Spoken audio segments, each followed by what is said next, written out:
How's it going, everyone? My name's B. This is Thoughts on Thoughts, and we're back again with some more OCD and anxiety related content. So today I wanted to talk about 5 things that I think will help going forward with anxiety, but more especially with OCD. So these are things that are not really designed. They're not supposed to give you like a quick fix and make you feel better. They're not going to cure it. It's nothing like that. What it is that it gives you that kind of that momentum, that foundation, and that extra little percentage points that just add to helping the overall picture of anxiety. So you'll know what I'm talking about when I get into it a bit more. But how you can think about it is like with OCD, I believe the best cure, as I've said before in a previous video, is ERP. So it's exposure to your compulsions, and it's reducing the compulsions. Or exposure to the things that scare you and reducing the compulsions that you use to make yourself feel better. And that's really the only way. There's no way around it. You just got to go through it. So if you think about that, that's the main component. So let's compare it to like a sprinter or an athlete, like an Olympic athlete. And their main thing, if say you're a 100-meter sprinter, Usain Bolt or something like that, your main thing is you need to practice running. Like that's 95% of what you're gonna do.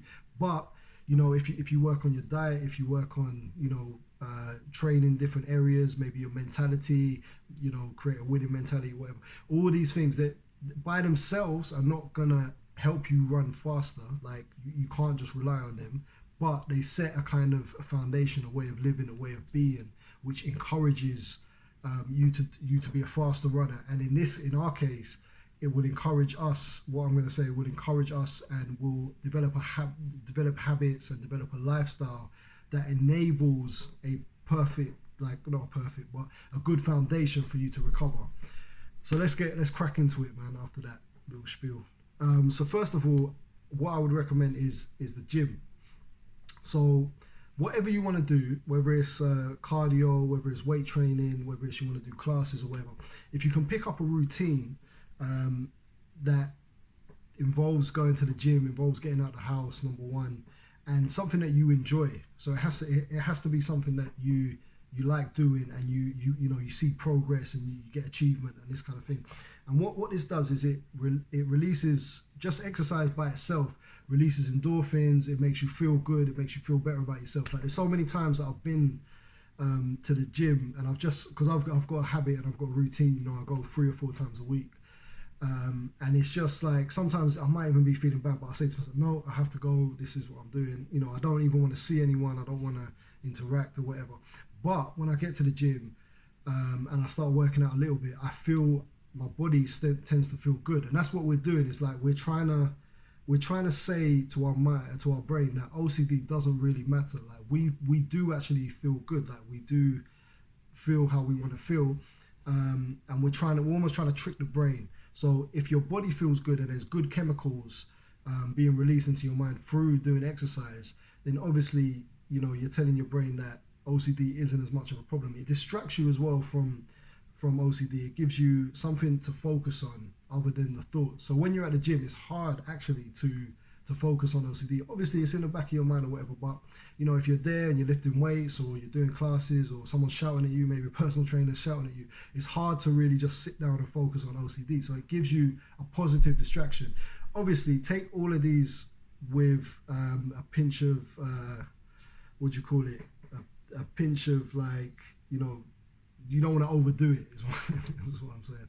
You don't want to overdo it. So obviously, you could fall in the trap of being addicted to the gym, and you feel that, I just need to go to the gym to feel better. It's not going to work. That's not going to work. But it's just something that you want to build as a habit. And if you go for like say 2 or 3 weeks consistently, then you will get to the point where you'll feel weird if you don't go to the gym. So it's definitely a good idea. I do it.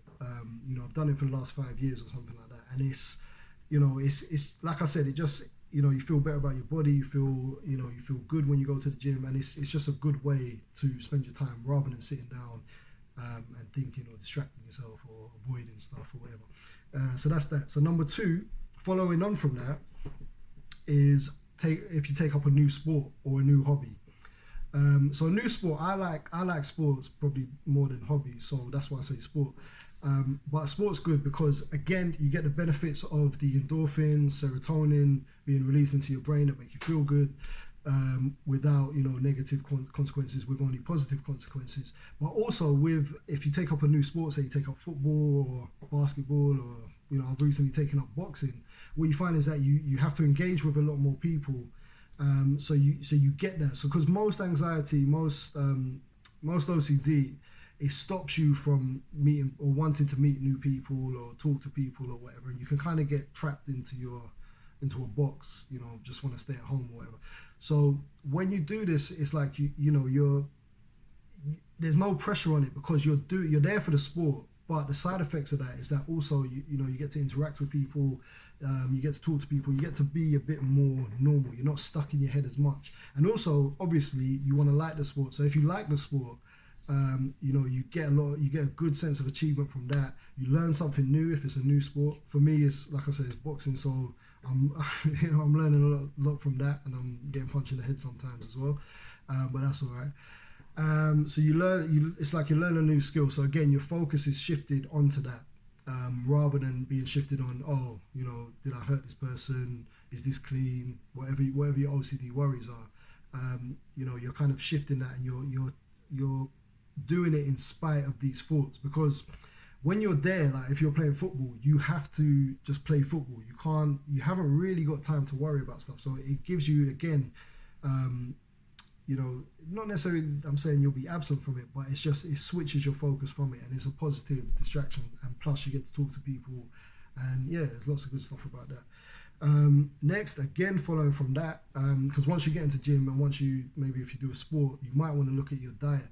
So this is very important because, again, it's not something that's just going to cure you like that, but there's certain foods where, well, I know if I eat, then it can make me feel more anxious. So if I eat sweets or, refined sugar, basically the big ones are like refined sugar and caffeine. So if you eat these, it raises your heart rate, it gets you more twitchy, gets you more, kind of, what's the word? Anxious, I guess. Gives you more kind of energy, but not necessarily in a good way. And it can affect your stomach, it can affect your energy levels, like all kinds of things. So, that's especially with sugar. So all those type of foods like sugar, refined sugar, greasy foods, fatty foods, fast food, all that kind of stuff. You really want to cut that out as much as possible. So just drink water if you can. It's the best thing to drink. Again, it's not something that will cure it like that, but it's something that will make you have more control, make you have more kind of predictability in your energy levels and your mood. I know for me, if my energy levels drop, my anxiety comes up, right? So, kind of keep that at a consistent level. The best way to do that is to regulate that with food. Aside from that, if you eat, just have a good healthy diet anyway, if you eat vegetables, if you eat, organic stuff and all that kind of thing, it will just make you better. Like they say, you are what you eat. So what you eat is very important, and it can affect you so much if you eat the wrong things, and conversely, it can help you to a certain extent if you eat the right things.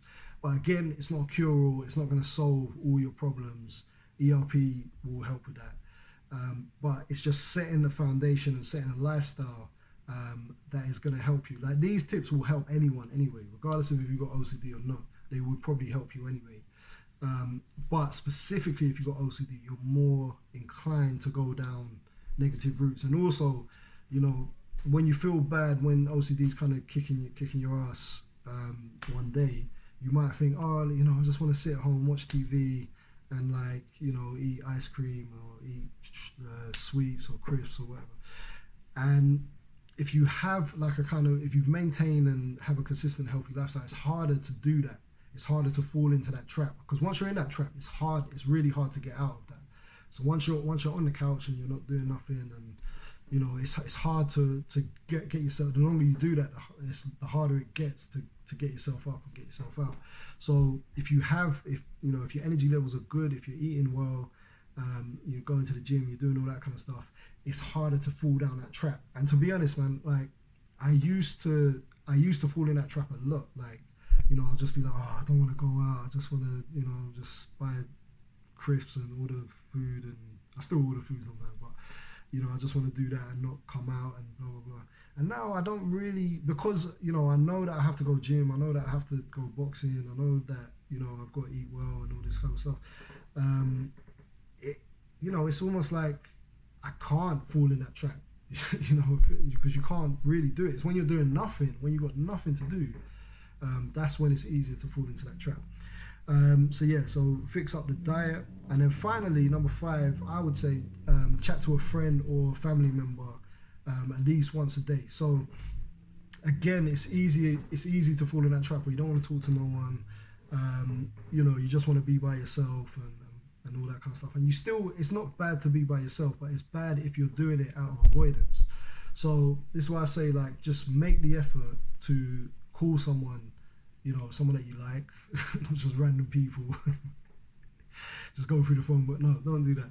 Just call people that you like talking to, or, you know, again, if you go to the gym, maybe you can go with a gym buddy and end up talking to them, or, you know, whoever, like. And what I would say, let me just put a caveat here, is that, you know, if you've got a partner, don't rely on them for your only social interaction, because what that does is it puts pressure on the relationship. It makes you kind of center your whole world around them, and it puts a lot of pressure on the relationship, because if they, you know, if they're not happy with you, or something goes wrong, or, you know, you break up, it's like the end of the world. You know what I'm saying? So it's good to have, not backup, but it's good to have a world away from that as well. It's good to have that, but have it in a healthy way, you know?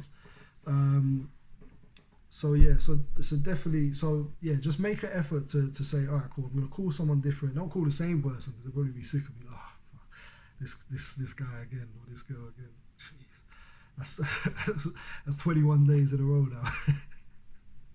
So don't do that. Don't just call the same person, but call, like, you know, whoever. Maybe call your mom, or call your, you know, your friend, or someone you haven't spoken to for a while, or, you know, whatever. Or, you know, if you're playing sports and all that, you'll be talking to people as well. So that's what I'm saying. So it's not, it doesn't have to be so regulated that, okay, 5 o'clock every day I'm going to call someone. It's, you know, it can be quite open, you know, and you can, you know, you talk to someone at the gym today, or maybe talk to a couple of people, and then you talk to someone on the phone later, or, you know, whatever. But just make an effort to know that, okay, I've had one, you know, good social connection or conversation with someone who wasn't someone that kind of has to be around me. You know? So yeah, so that's it pretty much. So as you can see, like, none of it is direct at OCD, but what it is they do this in a therapy called ACT, which is acceptance commitment therapy, which is create the life that you want, and then just try and live that as best as you can with the OCD still there. So work out what you want your life to be. Maybe it's not exactly this, right? But this is just maybe a framework that you can work from. Or maybe, you know, there's other stuff you want to do or add to that or whatever. But the whole idea behind it is just have like a lifestyle that you actually want to live. Like what if you didn't have OCD, what would your lifestyle look like? What would you do? When would you wake up? Like, what, you know what I mean? Like, what would you do? And just kind of work towards that. Like, just don't do all this at once, but work towards doing it. So maybe, you know, the first thing you can do is like you build up a gym routine or whatever. And you say to yourself, okay, cool, 3-4 times a day. That would be serious, but 3-4 times a week, I'm gonna hit the gym, and that's it. And then, okay, cool, you do that for a couple months, and then, okay, look, I like going to the gym. I want my diet to be better. Cool, work on that. You know what I mean? If you do everything at once, it can be a bit much. But just have in mind, what do I want? What do I want my life to look like? Because all you know now is what you don't want, which is OCD. But, okay, cool. But what do you want? And I feel that if you focus on what you want more than what you don't want, you're more likely to get what you want, right? And actually, if you focus on what you don't want, you're going to get more of what you don't want. It's just whatever you focus on more. So anyway, so that's it. So the next video I'll do will be 5 things not to do. And obviously this one was 5 things to do. So on a positive one today. So that's it, man. Listen, so everyone, thanks for watching the videos. And I honestly hope they help. If you want more content, or if you want to be alerted for content, obviously subscribe, do all that good stuff. If there's someone else who has OCD and you think this might help, share it. You know what I mean? It could be part of your call, that daily call that you make, or whatever. And yeah, man. So yeah, no, but you know, good feedback so far. And I'm gonna try and make consistent content as much as I can.